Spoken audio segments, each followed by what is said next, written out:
Mangwana ni kana lesangano. Mwana mukaseni. Samuka. Nasi toda kuerenga muna ya brother Dubet. Brother Gita. Ndiverengerewo verse ishi. Kubva apo. Luka 8 verse 25.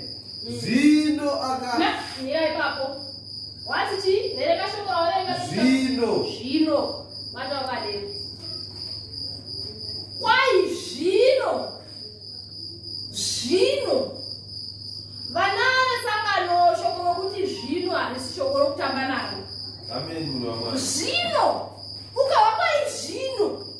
Hana yakunga ione 2022 uno. Amen. Ngairove hana yako. Zvino harisi shoko rokutamba naro. Pachirungu chinoti because. Amen. Because. Kana tara kuchindevere. Inonzi kodwa. Famba naro munhu wamwari. Amen. Kawa kanzi kodwa mukati meupenyu hwako 2022 inoyi. Ukavabata ukazva kunzi kodwa. Rohwa nehana.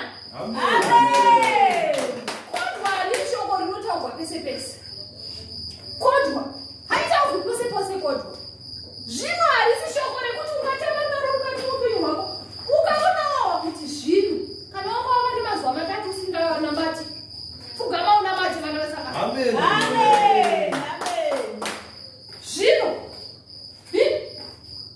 Ukawa munhu akuti zvino.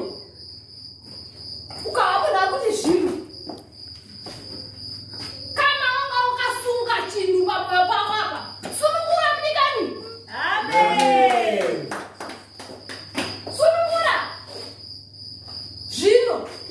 Ngatimboitaitese zvino. Ona kuti pese paunofamba ukawa kuti zvino. Hana yakodi. Yorowa. Hana yakodi. Yorowa. Amen munhu wamwari. Amen. Kodwa kuteveri. Ndazvitaurei. Ndikati kodwa. Kuti mungu ndikati because. Akati. Mira ipapo.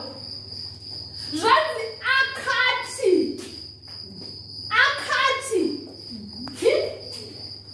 Kuchindevere tinoti ungati. Famba naro shoko. Amen. Ungati. Kuchirungu. Kuchirungu. Ungati. Kuchirungu. Kundevere ndo ungati. Amen munhu wamwari. Akati. Taura tiwe ndechirungu. Akati. Ko ndechirungu. Ndechirungu. He said. He said. Famba naro munhu wamwari. He said. Zvino ungati. Kodwa ungati. Batai vana tiri vanoita noise nguva yeservice. Handiti? Batai vana venyu vabereki. Kana panguva yekuti tifambe neshoko hatisi panguva yekutamba. Handiti ka? Zvino akati. Batai ndaura ndako ichirova here. Uchiwa kuti zvino akati. Hana yako inofana kurova kudai. Kana uri munhu unoziva shoko. Kana uri munhu anoziva shoko. Amen.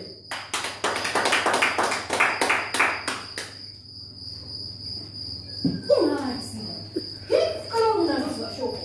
Amen munhu wamwari. Zvino ungati. Kodwa ungati.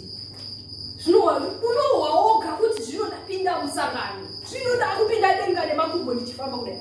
Ndichipinda mudenga.